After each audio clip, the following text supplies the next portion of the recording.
Hello friends, आप सभी का स्वागत है हमारे न्यूमरस एडू चैनल में।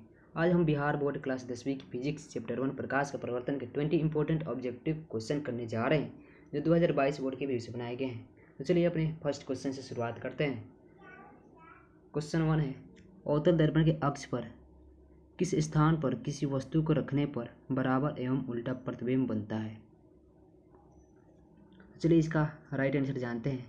तो इसका राइट आंसर है वक्रता केंद्र पर। हमारा नेक्स्ट क्वेश्चन है, चलिए देखते हैं। जब किसी वस्तु को अवतल दर्पण के ध्रुव के नज़दीक रखा जाता है तो कैसा प्रतिबिंब बनता है। फिर से एक बार पढ़ लेते हैं क्वेश्चन को। जब किसी वस्तु को अवतल दर्पण के ध्रुव के नज़दीक रखा जाता है तो कैसा प्रतिबिंब बनता है। तो इसका राइट आंसर हो जाएगा बी। हमारा नेक्स्ट क्वेश्चन है, सोलर कुकर में किस दर्पण का उपयोग किया जाता है। चलिए हमारा राइट आंसर जानते हैं।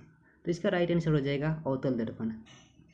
इसमें एक फैक्ट है कि अवतल दर्पण जो होता है वो किसी बड़े से बिंब को किसी छोटे स्थान पर केंद्रित कर देता है, जिससे आसानी से हमें बहुत ज़्यादा मात्रा में एनर्जी प्राप्त हो जाती है, जिससे सोलर कुकर में खाना पकाने में काफ़ी इजी होता है। तो चलिए हमारा नेक्स्ट क्वेश्चन है, उत्तल दर्पण द्वारा सतह कैसे प्रतिबिंब बनता है। हमारा ऑप्शन ए है आभासी, ऑप्शन बी है वास्तविक, ऑप्शन सी है ए और बी दोनों, ऑप्शन डी है इनमें से कोई नहीं। तो चलिए हम इसका राइट आंसर जानते हैं। तो इसका राइट आंसर होगा ए। हमारा नेक्स्ट क्वेश्चन है, ध्रुव से अवतल दर्पण में स्थित प्रकाश की दिशा के विपरीत मापी गई दूरियां कैसी ली जाती है।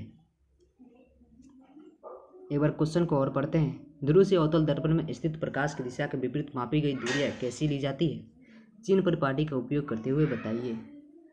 तो चलिए हम इसका आंसर देखते हैं। आंसर देखने से पहले हम इसका कुछ संरचना खींचना चाहते हैं। तो चलिए देख लेते हैं वो संरचना कैसी होंगी। तो हम एक चतुर्थांश जैसा चिन्ह परिपाटी बनाते हैं और हम यहाँ पे ध्रुव लेते हैं, मूल बिंदु लेते हैं और हम देखते हैं कि अगर हम अवतल दर्पण लें तो इधर से जो प्रकाश आता है इसके साथ साथ अगर हम चलें तो इधर की ओर पॉजिटिव लिया जाता है। अगर हम इसके विपरीत डायरेक्शन में चलें, विपरीत दिशा में चलें, तो ये हमारे नेगेटिव प्राप्त होती है और नीचे की ओर भी नेगेटिव ही प्राप्त होती है। हालांकि ऊपर की ओर जाएं तो पॉजिटिव हो जाती है। तो इसका राइट आंसर क्या होगा, एक बार क्वेश्चन को और पढ़ के देख लेते हैं। ध्रुव से अवतल दर्पण में स्थित प्रकाश की दिशा के विपरीत मापी गई दूरियां कैसी ली जाती है। तो ऑब्वियसली इसके विपरीत ये है, तो हम देखते हैं कि ये नेगेटिव हो रही है, इसलिए इसका राइट आंसर हो जाएगा बी। चलिए हमारा नेक्स्ट क्वेश्चन है, चिन्ह परिपाटी में मुख्य अक्ष से ऊपर एवं नीचे मापी गई दूरियां क्रमशः होती है। हम लोगों ने अभी देखा कि नीचे और ऊपर मापें अगर चिन्ह परिपाटी में तो कैसे प्राप्त होती है। हमने देखा कि ऊपर की ओर मापी गई दूरियां सारी धनात्मक ली जाती है, हालांकि नीचे मापी गई दूरियां सारी नेगेटिव ली जाती है, इसलिए इसका राइट आंसर हो जाएगा ए, जो क्रम से है। हमारा नेक्स्ट क्वेश्चन है, फोकस दूरी एवं वक्रता त्रिज्या में संबंध क्या होता है। तो इसका ऑप्शन ए देख लेते हैं, ए बराबर 2r, सॉरी ऑप्शन ए है 2r बराबर एफ, ऑप्शन बी है ए बराबर आर, ऑप्शन सी है 2f बराबर आर और ऑप्शन डी है 3f बराबर आर। तो इसका राइट आंसर सभी जानते ही होंगे क्योंकि ये सबसे कॉमन क्वेश्चन है जो आसानी से सभी के दिमाग में रहता है। तो ए बराबर होता है r/2। ऐसा ऑप्शन किसी भी ऑप्शन में नहीं है। सो हम यहाँ देखते हैं कि r बराबर 2f हो जाएगा, जो कि ऑप्शन सी में दिया गया है। चलिए हमारा नेक्स्ट क्वेश्चन है, क्वेश्चन 8, आवर्धन m, वस्तु की ऊंचाई h एवं प्रतिबिंब की ऊंचाई h डैश में क्या संबंध है। तो हम जानते हैं कि आवर्धन जो होता है वो बताता है कि प्रतिबिंब की ऊंचाई वस्तु की ऊंचाई की कितनी गुणी बड़ी या छोटी है। तो इससे पता चलता है कि m बराबर होता है h डैश बाई h। यहाँ से हम h डैश निकाल सकते हैं, h डैश बराबर हो जाएगा m इंटू h। इससे हमें पता चलता है कि ये जो प्रतिबिंब की ऊंचाई होती है वो वस्तु की ऊंचाई की कितनी गुणी होती है, इसलिए इसका राइट आंसर हो जाएगा B is the right answer. चलिए हमारा नेक्स्ट क्वेश्चन है क्वेश्चन 9 है, फोकस दूरी एफ वस्तु दूरी यू एवं प्रतिबिंब दूरी भी में क्या संबंध है। तो ये बहुत कॉमन क्वेश्चन है क्योंकि यह मिरर फार्मूला है जिसका आंसर सभी को पता होता है। तो चलिए इसका राइट आंसर देख लेते हैं। इसका राइट आंसर हो जाएगा 1/f बराबर 1/v प्लस 1/u। इसका राइट आंसर ए होगा। चलिए हम देखते हैं ये कौन से ऑप्शन में दिया गया है। इसका राइट आंसर है सी। हमारा नेक्स्ट क्वेश्चन है क्वेश्चन 10 है, परावर्तन के कितने नियम हैं। परावर्तन के कितने नियम हैं। तो हम सभी जानते ही हैं कि परावर्तन के 2 नियम हैं जो कि इस प्रकार हम बता सकते हैं। एक हम समतल दर्पण लेते हैं और उस पर हम आपतित किरण एवं परावर्तित किरण को लेते हैं। उसके बाद से एक अभिलंब खींच देते हैं जो 90 डिग्री के एंगल पे समतल दर्पण से लगा होता है और ए जो होता है वो वाई होता है, ए जो होता है आर होता है। इससे पता चलता है कि आई बराबर होता है आर। और दूसरा ये हमारा पहला रूल हो गया। और दूसरा नियम है दूसरा रूल है कि ये जो ये लाइन और ये लाइन, ये तीनों लाइनें समतल दर्पण पर किसी एक ही पॉइंट पर स्थित होती है और एक ही समतल में स्थित होती है। तो इसके 2 नियम हैं। चलिए हम आगे बढ़ते हैं और देखते हैं अगला क्वेश्चन क्या है। आपतन कोण और परावर्तन कोण आर किस प्रकार संबंधित होता है। तो अभी हमने ऊपर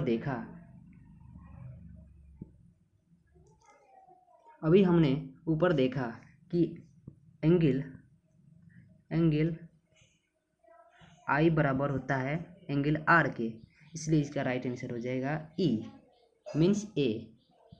चलिए हमारा नेक्स्ट क्वेश्चन है क्वेश्चन 12, यदि किसी गोलीय दर्पण की वक्रता त्रिज्या 20 सेंटीमीटर है तो उसका फोकस दूरी कितना होगा। तो चलिए इसका राइट आंसर देखते हैं।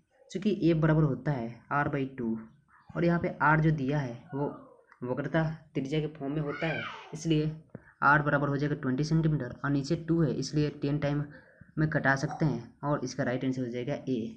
चलिए हमारा नेक्स्ट क्वेश्चन है, एक गोलीय दर्पण द्वारा बना प्रतिबिंब का आवर्धन m ऋणात्मक है तो इसका अर्थ है कि प्रतिबिंब ए वस्तु से छोटा है, बी वस्तु से बड़ा है, सी सीधा है और डी उल्टा है।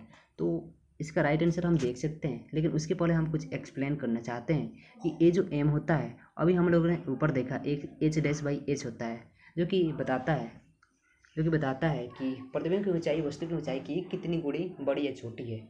और अगर इसमें हम नेगेटिव वैल्यू लगा दें तो इसका मतलब होता है कि जो भी प्रतिबिंब बना है वो नीचे की ओर बना है, मतलब कि मुख्य अक्ष से नीचे की ओर बना है, मतलब उल्टा बना है, इसलिए इसका राइट आंसर हो जाएगा डी। चलिए हमारा नेक्स्ट क्वेश्चन है क्वेश्चन 14, 80 सेंटीमीटर फोकस दूरी वाले एक अवतल दर्पण के सामने एक वस्तु 20 सेंटीमीटर पर रखी गई है, प्रतिबिंब का स्थान बताएं। तो चलिए इसका राइट आंसर देखते हैं, सॉल्व करते हैं। इसका राइट आंसर कितना आता है। हमें प्रतिबिंब का स्थान बताना है, इसका मतलब भी बताना है। चूँकि अवतल दर्पण है हमें ध्यान रखना है, चिन्ह प्रणाली के अनुसार हमें चिन्ह लेना है कि कौन सा माइनस होगा और कौन सा प्लस होगा। तो सबसे पहले एक हम ड्रॉ देख लेते हैं। चूँकि अवतल दर्पण है तो इस प्रकार होगा, चूँकि अवतल दर्पण है इसलिए इसका फिगर इस प्रकार होगा। ये जो हमारा होगा एफ होगा और कोई वस्तु और वस्तु जो है 20 सेंटीमीटर की दूरी पर रखी गई है और इसका ये जो है 80 सेंटीमीटर है और ये है 20 सेंटीमीटर। तो हम यहाँ से निकाल सकते हैं भी, चूँकि ये जो है अवतल दर्पण है इस कारण से इसमें ये जो वस्तु की दूरी है u वो नेगेटिव होगी -20 सेंटीमीटर एवं फोकस दूरी भी नेगेटिव होगी जो कि 80 सेंटीमीटर -80 सेंटीमीटर। तो चलिए हम नेक्स्ट देखते हैं अगला स्टेप हमारा क्या होगा। तो इसका अगला स्टेप हो जाएगा 1/v, चूँकि 1/f बराबर होता है 1/v प्लस 1/u। यहाँ से हम निकाल सकते हैं 1/v बराबर हो जाएगा 1/f माइनस 1/u। यहाँ से हम आगे देखते हैं यहाँ से हमारा आगे हो जाएगा 1/v बराबर 1/f माइनस 1/u था। इसे हम सॉल्व करेंगे तो इस प्रकार प्राप्त होगा u minus f/u into F. अगर हम भी यहाँ से निकालना चाहें तो डायरेक्ट हो जाएगा u f/u माइनस f।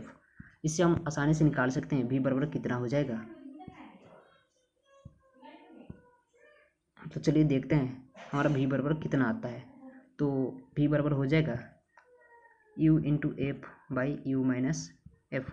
यहाँ से हमें प्राप्त होता है u है -20 सेंटीमीटर एंड v है f है -80 सेंटीमीटर। यहाँ से हमें u है -20 और वो हो जाएगा प्लस में 80 सेंटीमीटर, चूँकि माइनस और माइनस प्लस हो जाएगा इस कारण से +80 हो जाएगा। यहाँ से दोनों माइनस कट जाएगा, माइनस इंटू माइनस प्लस हो जाएगा और यहाँ से हम देखते हैं तो हमें प्राप्त होता है 20 इंटू 80 बाई 60। यहाँ से हम 10 से 10 कटा सकते हैं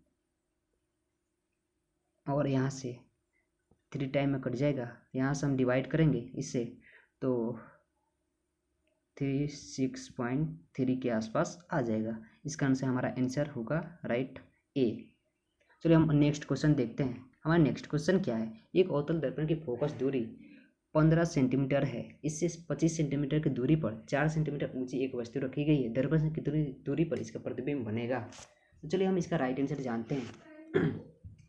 इसका राइट आंसर जानने के लिए सबसे पहले हम दर्पण को देखते हैं कि वो कौन सा दर्पण है। तो हम दर्पण देखते हैं कि यह अवतल दर्पण है और चिन्ह परिपाटी के अनुसार इसके सारे फैक्टर को हम माइनस और प्लस के फॉर्म में लिखेंगे।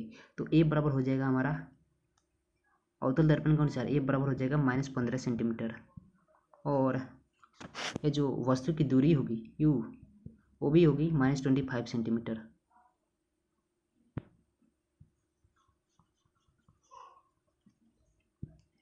वस्तु की दूरी होगी वो भी होगी -25 सेंटीमीटर। तो चलिए देखते हैं कि भी हम कैसे निकाल सकते हैं। अभी हम लोगों ने ऊपर देखा कि v बराबर होता है u into F by you minus F. तो इससे हम आसानी से निकाल सकते हैं कि v बराबर कितना होगा। तो v बराबर हो जाएगा u into F by you minus F. यहाँ से हम निकाल सकते हैं u का वैल्यू कितना था -25 एंड f का वैल्यू कितना था -15 सेंटीमीटर।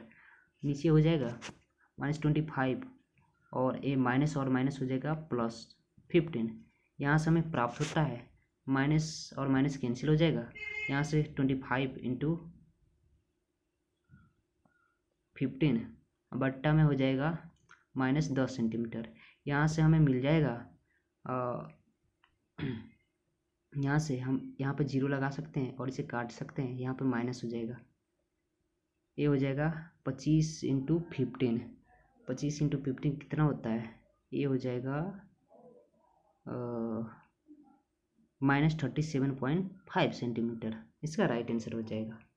चलिए हमारा नेक्स्ट क्वेश्चन है क्वेश्चन 16। देखते हैं वो कितना इजी और कितना हार्ड है।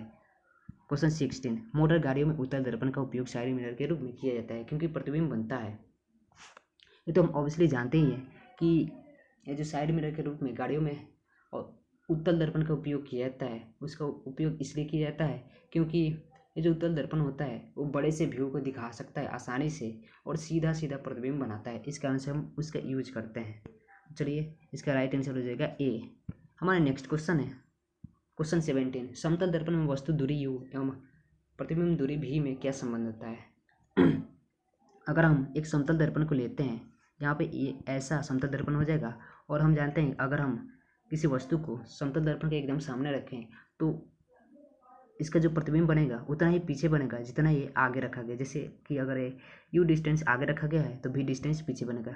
इसका मतलब कि u डिस्टेंस ही पीछे बनेगा। इसका मतलब कि ये जो होगा v होगा तो u और v बराबर होंगे, इसलिए इसका राइट आंसर हो जाएगा ए। हमारा नेक्स्ट क्वेश्चन है 18, एक गोलीय दर्पण की फोकस दूरी 12 सेंटीमीटर, इस दर्पण की वक्रता त्रिज्या कितनी होगी। ये तो बहुत आसान क्वेश्चन है, हमने बहुत सारे फॉर्मूले इसमें देख लिए, इसलिए इसका आंसर हम आसानी से दे सकते हैं। तो चलिए देखते हैं इसका आंसर कितना होगा। ए बराबर दिया है 12 सेंटीमीटर, हमें निकालना है आर बराबर कितना होगा। चूँकि ए बराबर होता है r/2 तो इसलिए यहाँ से हम देख सकते हैं कि r बराबर हो जाएगा 2f, इसलिए इसका राइट आंसर हो जाएगा 12 दूनी 24 सेंटीमीटर, इसलिए इसका राइट आंसर है ए। हमारा नेक्स्ट क्वेश्चन है क्वेश्चन 19। चलिए पढ़ते हैं इस क्वेश्चन को और देखते हैं इसका राइट आंसर कितना होगा, क्या होगा। ऐसे पदार्थ जिनसे होकर प्रकाश आसानी से पार कर जाता है वह पदार्थ कहलाता है। तो इसका राइट आंसर हम जानते ही हैं कि कोई भी पदार्थ जो पारदर्शी होता है उससे हम आसानी से प्रकाश को पार करा सकते हैं। इसका राइट आंसर हो जाएगा ए। इसके बाद क्वेश्चन 20 है, गोलीय दर्पण में m बराबर -2 से क्या अभिप्राय है। तो अभी हम लोगों ने देखा m बराबर होता है h'/h और इसका माइनस वैल्यू बताता है कि यह इसका जो प्रतिबिंब बनेगा वो नेगेटिव मतलब कि उल्टे डायरेक्शन में बनेगा। इसलिए हम यहाँ पर देखते हैं कि 2 जगहों पर उल्टा दिया गया है, ऑप्शन सी में और ऑप्शन डी में।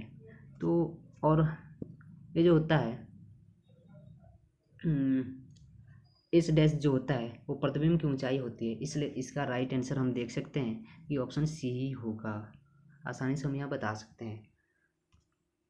चलिए दोस्तों, यहाँ पर हमारा सारे क्वेश्चन समाप्त होते हैं। अगले क्वेश्चन के लिए आप इंतज़ार कीजिए और तब तक अपना मेहनत जारी रखिए। मिलते हैं अगले एपिसोड में। चलिए बाय बाय।